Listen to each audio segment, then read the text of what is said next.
Welcome doctor Paul V Mathew, the habit builder. വിവിധ ശീലങ്ങളെക്കുറിച്ചാണ് നാം പഠിച്ചു വരുന്നത്. നിങ്ങളുടെ ജീവിതത്തിലും മാറ്റങ്ങൾ ഉണ്ടാകുമെന്ന് ഞാൻ വിശ്വസിക്കുകയാണ്. ഇപ്പോൾ പരീക്ഷ എഴുതുന്ന കുട്ടികൾ അവർക്ക് പ്രയോജനം ചെയ്യുന്ന ചില കാര്യങ്ങൾ കൂടി ഹാബിറ്റായി പറയുവാനായിട്ടാണ് ഞാൻ ഇന്നത്തെ വീഡിയോയിൽ ആഗ്രഹിക്കുന്നത്. കുറച്ച് നാളുകൾക്ക് മുമ്പ് എൻ്റെ അടുത്ത് ഒരു വിദ്യാർത്ഥി വരാനിടയായി. വിദ്യാർത്ഥിയല്ല, പ്ലസ് ടു കഴിഞ്ഞിട്ട് കുറച്ച് നാളുകളായി. പ്ലസ് ടുവിൽ ഏറ്റവും അധികം മാർക്ക് നേടിയ ആ സ്കൂളിലൊരു വിദ്യാർത്ഥിയാണ്. എല്ലാ വിഷയത്തിനും A+ ഉണ്ടെന്ന് മാത്രമല്ല, ഏകദേശം 99% മാർക്ക് ഉണ്ടായിരുന്ന കുട്ടിയായിരുന്നു. അപ്പോൾ ആ കുട്ടി ഒരു ജോലിയുടെ ആവശ്യത്തിന് വേണ്ടിയാണ് ഇവിടെ വന്നത്. ചില ചോദ്യങ്ങൾ ചോദിച്ചപ്പോൾ ഒട്ടുമിക്ക ചോദ്യത്തിനും ആ കുട്ടിക്ക് ഒരു ഉത്തരവും പറയുവാനായിട്ട് സാധിക്കുന്നില്ല. സ്കൂളിൽ പഠിച്ച കാര്യങ്ങളോ ഹയർ സെക്കൻഡറി പഠിച്ച കാര്യങ്ങളോ വളരെ ബേസിക് ആയിട്ടുള്ള കാര്യങ്ങൾ പോലും ആ കുട്ടിക്ക് മനസ്സിലാക്കുവാൻ സാധിക്കുന്നില്ല, പറയുവാൻ സാധിക്കുന്നില്ല. പക്ഷേ ആ കുട്ടിക്ക് ഏറ്റവും കൂടുതൽ മാർക്കുണ്ടായിരുന്നു, ബെസ്റ്റ് ഔട്ട് ഗോയിങ് സ്റ്റുഡൻ്റ് ആയിരുന്നു, വളരെയധികം അപ്രീസിയേഷൻ കിട്ടിയ ആളാണ്. പക്ഷെ ഒരു കാര്യവും ഓർത്തിരിക്കുന്നില്ല. അപ്പോൾ ഇതിനെക്കുറിച്ച് ഞാൻ മനസ്സിലാക്കുകയും വായിക്കുകയും ചെയ്തപ്പോൾ എനിക്ക് പലപ്പോഴും മനസ്സിലാക്കുവാനായിട്ട് സാധിച്ചു, ഇതിന് പിന്നിലൊരു പ്രശ്നങ്ങളുണ്ട്. നമ്മുടെ എഡ്യൂക്കേഷൻ സിസ്റ്റത്തിന്റെ പ്രശ്നമായിരിക്കുമെങ്കിൽ കൂടിയും നാം പഠിക്കുമ്പോൾ എങ്ങനെ പഠിച്ചാലാണ് നമുക്ക് ഓർമ്മയിരിക്കുവാൻ സാധിക്കുക. അപ്പോൾ അതുമായി ബന്ധപ്പെട്ട പുസ്തകത്തെക്കുറിച്ച് ഞാൻ നിങ്ങളോട് പറയാം. Make it stick. പഠിച്ച കാര്യം കൃത്യമായി ഓർമ്മയിലിരിക്കുക, അല്ലെങ്കിൽ സ്റ്റിക്ക് ചെയ്ത് ചെയ്യുവാനായിട്ട് സാധിക്കുക. The science of successful learning എന്നാണ് ആ പുസ്തകത്തിന്റെ പേര്. 2-3 പേരെ കൂടെ എഴുതിയ പുസ്തകമാണ് സയൻസ് ഓഫ് സക്സസ്ഫുൾ ലേണിംഗ്. നാം പഠിച്ച കാര്യങ്ങൾ ഓർമ്മയിലിരിക്കണം, അത് പിന്നീട് ഉപയോഗിക്കുവാൻ സാധിക്കും. പരീക്ഷയിൽ മാത്രമല്ല, പിന്നീട് ലോങ് ടൈം മെമ്മറിയിൽ നമുക്കതിനെ ഉപയോഗിക്കുവാൻ സാധിക്കണം. അപ്പൊ അതിനു വേണ്ടിയുള്ള ഏകദേശം 10ഓളം ടിപ്സുകൾ ഈ പുസ്തകത്തിൽ കാണുവാൻ സാധിക്കും. പഠിക്കുന്ന എല്ലാ വിദ്യാർത്ഥികളും ഈ പുസ്തകം കഴിയുമെങ്കിൽ വായിക്കുക. തീർച്ചയായും നമുക്ക് ഒത്തിരി മാറ്റം കൊണ്ടുവരുവാൻ സാധിക്കും. കൊഗ്നിറ്റീവ് റെവല്യൂഷൻ, മനസ്സിന്റെ അല്ലെങ്കിൽ ബ്രെയിനിന്റെ റെവല്യൂഷനാണ് ഈ പുസ്തകത്തിൽ പരാമർശിച്ച് കടന്നു പോകുന്നത്. ഈ പുസ്തകം വായിച്ചപ്പോൾ എനിക്ക് മനസ്സിലായി, നാം സ്കൂളിൽ പറഞ്ഞതും നമ്മുടെ മാതാപിതാക്കൾ പറഞ്ഞതും നമ്മെ പഠിപ്പിച്ചതുമായ പല കാര്യങ്ങളും അതല്ല യഥാർത്ഥത്തിൽ നാം ചെയ്യേണ്ടതെന്നുള്ളത്. ഇപ്പോൾ ബൈ ഹാർട്ട് ചെയ്യുക, ഹൈലൈറ്റ് ചെയ്യുക, അണ്ടർലൈൻ ചെയ്യുക, വീണ്ടും വീണ്ടും വായിക്കുക തുടങ്ങിയ കാര്യങ്ങളെല്ലാം നമ്മോട് അധ്യാപകർ പറയാറുണ്ട്, അല്ലെങ്കിൽ മാതാപിതാക്കൾ പറയാറുണ്ട്. പക്ഷെ അതല്ല. ഇത് ചെയ്യുമ്പോൾ നാം പഠിച്ചു എന്ന് വ്യക്തം തോന്നുന്നുവെങ്കിലും യഥാർത്ഥത്തിൽ അങ്ങനെ സംഭവിക്കുന്നില്ല. നാം കാര്യങ്ങൾ ലേൺ ചെയ്യുന്നില്ല, നമ്മുടെ ബ്രെയിനിൽ ക്യാപ്ചർ ചെയ്യപ്പെടുന്നില്ല എന്നുള്ളതാണ് ഈ പറയുന്ന ട്രഡീഷണൽ പ്രാക്ടീസസിലൂടെ മനസ്സിലാക്കുവാൻ സാധിക്കുന്നത്. ഹൈലൈറ്റ് ചെയ്യുക, ഇമ്പോർട്ടൻ്റ് എന്ന് എഴുതുക, അണ്ടർലൈൻ ചെയ്യുക, വീണ്ടും വീണ്ടും വായിക്കുക. ഇതെല്ലാം ചെയ്യുമ്പോൾ നമുക്ക് ആ ടെക്സ്റ്റ് ബുക്കിനെ മനസ്സിലാക്കുവാൻ സാധിക്കുന്നെങ്കിലും അതിന്റെ അന്തസത്ത, അതിന്റെ കോണ്ടന്റ് മനസ്സിലാക്കുവാനായിട്ട് സാധിക്കുന്നില്ല എന്നുള്ളതാണ് പുസ്തകം പറയുന്നത്. അപ്പൊ ടെക്സ്റ്റുമായി ഫെമിലിയറൈസ് ആകും. ഒരു പാസീവ് ഫോം ഓഫ് ലേണിംഗ് മാത്രമാണ്. ഒരു പക്ഷേ ഈ കുട്ടിക്ക് സംഭവിച്ചതായിരിക്കാം, അത് പഠിച്ചു, അത് ഓർമ്മയിൽ വെച്ചു, പരീക്ഷയ്ക്ക് മഗപ്പ് ചെയ്തു, പിന്നീട് അതെല്ലാം മറന്നുപോയി. അതിനെ ഒരിക്കലും മുന്നോട്ട് മനസ്സിലാക്കുവാനായിട്ട് ഉപയോഗിക്കാനായിട്ട് സാധിച്ചില്ല. അപ്പോൾ ഈ പറയുന്ന old form of traditional form of learning മെത്തേഡ്സിൽ പലതും നാം പഠിച്ചു വെച്ചത് ഒരു പാസീവ് ഫോം ഓഫ് ലേണിംഗ് ആണെന്നുള്ളതാണ് ഈ പുസ്തകത്തിൽ നിന്ന് അറിയുവാൻ സാധിച്ചത്. അപ്പോൾ ഏകദേശം 10ഓളം സ്റ്റെപ്പുകൾ ഈ പുസ്തകത്തിൽ നമുക്ക് കാണുവാൻ സാധിക്കും. എങ്ങനെയാണ് യഥാർത്ഥത്തിലുള്ള ലേണിംഗ് നാം ശീലമാക്കേണ്ടത്. അതിന് ഏറ്റവും എഫക്റ്റീവായി പറയുന്നത് റിട്രൈവൽ പ്രാക്ടീസ് എന്നുള്ളതാണ്.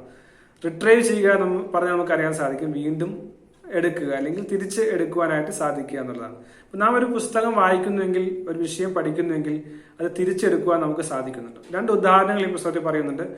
Quiz your self. ഒരു ചാപ്റ്റർ വായിച്ചു കഴിയുമ്പോൾ, അല്ലെങ്കിൽ ഒരു പാരഗ്രാഫ് വായിച്ചു കഴിയുമ്പോൾ, ഒരു സെഷൻ കംപ്ലീറ്റ് ചെയ്ത് കഴിയുമ്പോൾ നമ്മോട് തന്നെ ക്വസ്റ്റ്യൻസ് ചോദിക്കുക. ക്വസ്റ്റ്യൻസ് ചോദിച്ചു കഴിയുമ്പോൾ നാം എത്രമാത്രം ആ കാര്യത്തെ മനസ്സിലാക്കിയെന്നും എത്രമാത്രം ഓർമ്മയുണ്ടെന്നും നമുക്ക് മനസ്സിലാക്കുവാൻ സാധിക്കും. രണ്ടാമത് പറയുന്ന കാര്യം ഫ്ലാഷ് കാർഡ് ഉപയോഗിക്കുക. ഒരു വശത്ത് അതിന്റെ ചോദ്യം എഴുതുക, മറുവശത്ത് ഉത്തരം എഴുതുക. അങ്ങനെ ഫ്ലാഷ് കാർഡുകൾ നമ്മുടെ ബുക്കിൽ പല സ്ഥലങ്ങളിൽ വയ്ക്കുക. അത് ഇടയ്ക്കെടുത്ത് ഒരു വശം ആദ്യം നോക്കിയ ശേഷം ക്വസ്റ്റ്യൻ വായിക്കുക, മറുവശത്ത് നോക്കി നാം അതിന്റെ ഉത്തരം ശരിയാണെന്ന് വിലയിരുത്തുക. ഇങ്ങനെ കണ്ടിന്യൂസ് റിട്രൈവൽ ചെയ്യാൻ, റിട്രൈവൽ പ്രാക്ടീസ് നമ്മുടെ മെമ്മറിയെ ബൂസ്റ്റ് ചെയ്യുകയും ലേണിംഗ് എഫക്റ്റീവ് ആക്കുകയും ലോങ് ടൈം മെമ്മറിക്ക് നല്ലതാണെന്ന് പുസ്തകത്തിൽ കാണുവാൻ സാധിക്കുന്നുണ്ട്. രണ്ടാമത്തെ കാര്യമാണ് ട്രൈ എഫോർട്ട്ഫുൾ ലേണിംഗ്. പലപ്പോഴും നമ്മൾ പറയുന്നത് ഈസി ആയിട്ട് പഠിക്കുക, പെട്ടെന്ന് പഠിച്ചെടുക്കുവാൻ സാധിക്കും, പെട്ടെന്ന് ഓർമ്മയിൽ വയ്ക്കുവാനുള്ള ട്രിക്കുകൾ ഉപയോഗിക്കുക എന്നെല്ലാം നാം പറയാറുണ്ട്. പക്ഷേ എഫോർട്ട്ഫുൾ ആയിട്ടുള്ള, അല്പം ബുദ്ധിമുട്ടിയുള്ള രീതിയിലുള്ള പഠനങ്ങൾ വളരെ ആവശ്യമാണെന്ന് പറയാം. ഈസി ആയിട്ട് പഠിക്കുന്നത് ഇന്ന് ഓർമ്മയിലിരിക്കും, പക്ഷെ ഗോൺ ടുമോറോ, നാളെ അത് നഷ്ടപ്പെട്ടു പോകും. അതുകൊണ്ട് പഠിക്കുന്നത് അല്പം എഫോർട്ട്ഫുൾ ആക്കുക, ഡീപ്പറായി പഠിക്കുവാൻ സാധിക്കുക. ഡിഫിക്കൽട്ടായ മെത്തേഡ്സിലൂടെ തന്നെ, ഡിഫിക്കൽട്ടായി തന്നെ നാം അല്പം സമയമെടുത്തും അപ്പം ഡീപ്പറായും പോയി ആ ലേണിംഗ് പ്രോസസ്സ് അല്പം ഡിഫിക്കൽട്ട് ആക്കുന്നത് നല്ലതാണ് എന്ന് ഈ ഭാഗം വായിച്ച് മനസ്സിലാക്കുവാൻ സാധിച്ചു. അപ്പോൾ ഡിഫിക്കൽട്ട് ആകുന്തോറും ഒരു പ്രോസസ്സ് അല്ലെങ്കിൽ ഒരു കാര്യം ഡിഫിക്കൽട്ടായി ലേൺ ചെയ്താൽ അത് ഓർമ്മയിരിക്കുവാനും അത് നന്നായി മനസ്സിലാക്കുവാൻ നമുക്ക് സാധിക്കും എന്നുള്ളതാണ് ഈ പുസ്തകത്തിൽ പറയുന്നത്. അതുപോലെ തന്നെ ഈ നമ്മൾ 2 സ്റ്റെപ്പ് റിട്രൈവൽ പറഞ്ഞു, എഫോർട്ട്ഫുൾ ലേണിംഗ് പറഞ്ഞു. രണ്ടും കൂടി കമ്പൈൻ ചെയ്താണ് മൂന്നാമത്തെ മെത്തേഡ് എന്ന് പറയുന്നത് എഫോർട്ട്ഫുൾ റിട്രൈവൽ എന്ന് പറയുന്നത്.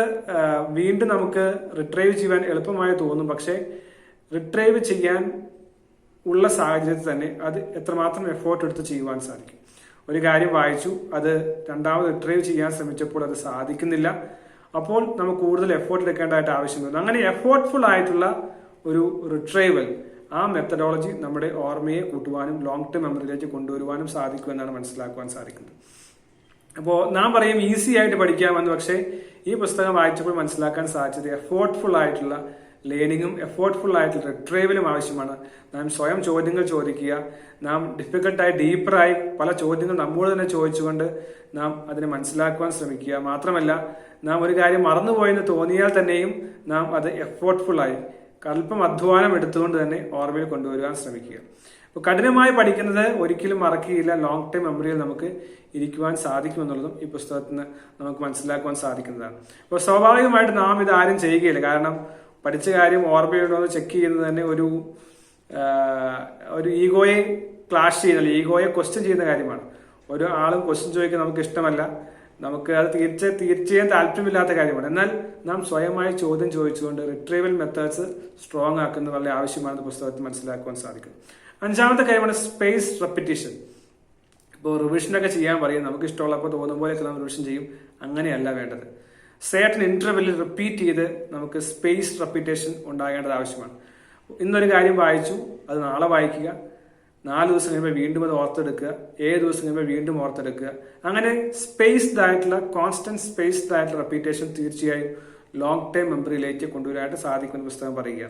ഇനി 6ാമത്തെ കാര്യമാണ് ഇന്റർലീവ്ഡ് പ്രാക്ടീസ്. അപ്പൊ അത് ഒരുപക്ഷെ നിങ്ങൾ ആദ്യമായിട്ട് കേൾക്കുന്നതായിരിക്കും ഇന്റർലീവ്ഡ് പ്രാക്ടീസ് എന്ന് പറയുന്നത്. അതെന്ന് പറയുന്നത് ഒരു കാര്യം പഠിക്കുമ്പോൾ അതുമായി ബന്ധപ്പെട്ട മറ്റൊരു കാര്യം കൂടി പഠിക്കുവാനായിട്ട് ശ്രമിക്കുക. ഫോർ എക്സാമ്പിൾ, ജോമെട്രി പ്രോബ്ലം ചെയ്യുമ്പോൾ നാം ചിലപ്പോൾ ടെക്സ്റ്റ് ബുക്കിലെ പ്രാക്ടീസ് മാത്രമായിരിക്കാം ചെയ്യുന്നത്. എന്നാൽ അത് കൂടാതെ അതുമായി ബന്ധപ്പെട്ട വേറൊരു പ്രാക്ടീസ് കൂടി ചെയ്യാനായിട്ട് ശ്രമിക്കുക. അതർ ദാൻ ടെക്സ്റ്റ് ബുക്സ്, അല്ലെങ്കിൽ പുതിയ പ്രോബ്ലംസ് ചെയ്യാൻ ശ്രമിക്കുക. അപ്പോൾ ഈ ഇന്റർലീവ്ഡ് പ്രാക്ടീസ് അത് നമ്മുടെ മെമ്മറിയെ കൂട്ടുവാൻ സാധിക്കും. ഇതെല്ലാം ഡിഫിക്കൽട്ടായ പ്രോസസ്സാണ്. എന്നാൽ ലേണിംഗ് ഡിഫിക്കൽട്ട് ആക്കുമ്പോഴാണ് നമുക്ക് മെമ്മറി കൂട്ടുവാൻ സാധിക്കുന്നത്, റീറ്റെയിൻ ചെയ്യാൻ സാധിക്കുന്നുള്ള ചിന്തയാണ് ഇതിൽ നിന്നെല്ലാം മനസ്സിലാക്കുവാനായിട്ട് സാധിക്കുന്നത്. ഇനി 7ാമത്തെ കാര്യമാണ് റിഫ്ലക്ട് ചെയ്യുക. പല കാര്യങ്ങളും പഠിക്കുന്നുണ്ട്, പല കാര്യങ്ങളും വായിക്കുന്നുണ്ട്, എന്നാൽ ഇത് നാം റിഫ്ലക്ട് ചെയ്യുന്നുണ്ടോ? ഇടയ്ക്ക് ആഴ്ചയിലൊരിക്കലോ അല്ലെങ്കിൽ 7 ദിവസം കഴിയുമ്പോഴോ സമയമെടുത്ത് നാം പഠിച്ച കാര്യങ്ങൾ മനസ്സിലൊന്ന് റിഫ്ലക്ട് ചെയ്യുവാനായിട്ട്, ഓർത്തെടുക്കുവാനായിട്ടും ഡൈജസ്റ്റ് ആയിട്ടുണ്ടോ എന്ന് ശ്രമിക്കുകയും ചെയ്യുക. 8ാമത്തെ കാര്യമാണ് നാം പല പ്രാക്ടീസസും ചെയ്യും.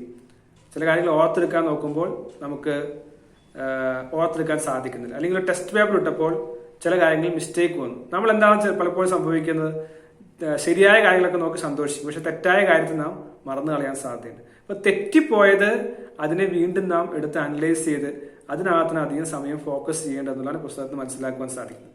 അപ്പോൾ മിസ്റ്റേക്ക് വന്നതിനെ അധികം സമയമെടുത്ത് അത് കറക്റ്റ് ചെയ്യുവാനും അതിനുവേണ്ടി സമയമിടുന്നതും തീർച്ചയായും നമ്മുടെ ലേണിംഗ് സ്പീഡും കപ്പാസിറ്റിയും റിട്രീവലും മെമ്മറിയും എല്ലാം കൂട്ടുവാൻ സഹായിക്കുന്ന കാര്യമാണ്. ഇനി 9ാമത്തെ കാര്യമാണ് ബേസിക് മാസ്റ്ററിംഗ് എന്ന് പറയുന്നത്. അത് എല്ലാവരും ഓർക്കേണ്ട കാര്യമാണ്. പല കാര്യങ്ങൾ നാം മറന്നുപോകാൻ കാരണം നാം കാണാതെ പഠിക്കുകയാണ്, അല്ലെങ്കിൽ അതൊക്കെ മെമ്മറൈസ് ചെയ്ത് വെച്ചിട്ടുണ്ട്, പക്ഷേ ബേസിക്സ് ഇല്ല. അപ്പോൾ ബേസിക്സ് തീർച്ചയായും മാസ്റ്റർ ചെയ്താൽ മാത്രമേ എൻ്റെ ഫൗണ്ടേഷൻ സ്ട്രോങ് ആയാൽ മാത്രമേ നമുക്ക് ആ ബിൽഡിംഗ് പൂർത്തീകരിക്കുവാൻ അല്ലെങ്കിൽ കോൺസെപ്റ്റ് എന്നും ഓർത്തിരിക്കുവാൻ സാധിക്കും. അപ്പോൾ എല്ലാത്തിൻ്റെയും ബേസിക്സ് നമുക്കുണ്ട് എന്നും തീർച്ചയായും ഓർമ്മയിരിക്കുക. 10ാമത്തെ കാര്യമാണ് growth mind set. Growth mind set ഉള്ളവർക്ക് മാത്രമേ കാര്യങ്ങൾ പഠിക്കുവാനും ലോങ് ടേം മെമ്മറിയിൽ ഇരിക്കുവാനും സാധിക്കുള്ളൂ. അപ്പോൾ ഒരു കാര്യം പഠിക്കുമ്പോൾ നാം ശ്രദ്ധിക്കേണ്ടത്, ഞാൻ എന്തിനു വേണ്ടിയാണ് പഠിക്കുന്നത്, ഞാൻ എന്തിനു വേണ്ടിയാണ് ഈ കാര്യങ്ങളെല്ലാം ചെയ്യുന്നത്? എൻ്റെ ഭാവിയുടെ ആവശ്യത്തിന് വേണ്ടിയാണ്, എനിക്ക് വളരുവാൻ വേണ്ടിയാണ്, എനിക്ക് മുന്നോട്ട് ഇനിയും പോകണം. ഈ നോളജ് ഇന്ന് മാത്രമല്ല നാളെയും എൻ്റെ ഭാവിയിലും ജോലിയിലും ജോലി കഴിഞ്ഞുമെല്ലാം ഇത് ആവശ്യമാണ് ചിന്തയോടുകൂടി, എനിക്കെന്നും വളരണമെന്നുള്ള ചിന്തയോടുകൂടി, എനിക്കെന്നും മുന്നോട്ട് പോകണമെന്ന ചിന്തയോടുകൂടി നാം പഠിക്കുമ്പോഴാണ് നമുക്ക് കാര്യങ്ങളെ ഓർമ്മയെടുക്കുവാനും നമുക്ക് വിജയിക്കുവാനും സാധിക്കുന്നത്. അതുകൊണ്ട് ഈ ചിന്തകൾ എപ്പോഴും ഉണ്ടായിരിക്കുക. നമുക്കത് സയൻസ് ഓഫ് സക്സസ്ഫുൾ ലേണിംഗ്. വിജയിക്കണമെങ്കിൽ, വിജയകരമായ കാര്യം പഠിക്കണമെങ്കിൽ, ഓർമ്മയിരിക്കണമെങ്കിൽ മേക്ക് ഇറ്റ് സ്റ്റിക്ക്. അത് വളരെയധികം കാലം നമ്മുടെ മനസ്സിലും ചിന്തയിലും ബ്രെയിനിലും ഉണ്ടാകണം. അതിനുവേണ്ടി ചിന്തകൾ നിങ്ങളെ സഹായിക്കട്ടെ. Thank you very much. Signing off.